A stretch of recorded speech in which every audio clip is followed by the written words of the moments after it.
Good morning, students.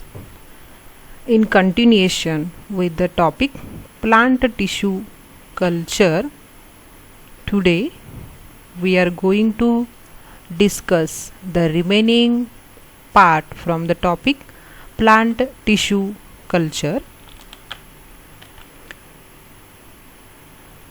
Before going to discuss the next steps, let's have a look what we have discussed, in which the concept, history of tissue culture, tutti potentia, along with the media preparation and sterilization, which we have studied.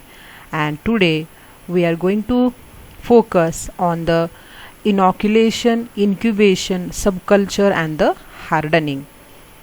Let's go step by step. Inoculation is nothing but the placing of surface sterilized explant on suitable nutrient medium, and care should be taken of aseptic condition, and all these steps are carried out into the laminar airflow cabinet. So here you can observe the laminar airflow cabinet and the inoculation under the aseptic condition and the vials after inoculation. Next to this is incubation. So cultures are incubated in a culture room with specific light, temperature and humidity. Depending upon the tissue, light and dark conditions vary, and specifically designed culture racks are there. Here the culture rack along with the culture vessels you can observe. There is need to subculture after a specific period from the old culture medium to the fresh culture medium because of nutrient depletion and medium drying. So for callus culture, there should be need to subculture after 4 to 6 weeks. So here for a specific output, either shoot initiation or root initiation or the callus initiation, phytohormones ratio. For example, here for protoplast it is given low oxygen and low cytokinin that induces the callus induction, low oxygen and high cytokinin that leads to the shoot induction, and high oxygen to the low cytokinin leads to the root induction. Along with this, high cytokinin gives you plantlets, and here from the shoots with high oxygen gives you plantlets. Then root formation in the transferred growth medium, it should be with relatively high oxygen cytokinin ratio. Here you can observe the banana plants and young roots are growing there.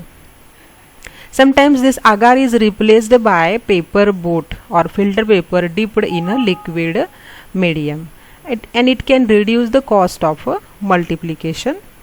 Afterwards, the important step is to harden the tissue cultured plant so that plant are ready to expose in the natural condition in a stepwise manner, and that plant can gradually acclimatize in vitro grown plants to the in vitro to in vivo condition, means from lab to the field condition. So they are transferred in pots or polythene bags. In hardening room they are going to be kept, and light, humidity and temperature are maintained. So high humidity for 10 to 20 days is enough to transfer the plant from the lab to the field, and they can grow under the natural conditions.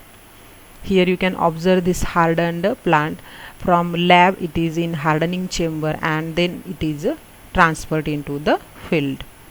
Here the another additional diagram that how from lab to the hardening chamber, then specifically racks, and then these are potted into the field. Here the another diagrams that how tissue can divide and redivide to form the callus. What is callus then? It is unorganized, undifferentiated mass of a cell.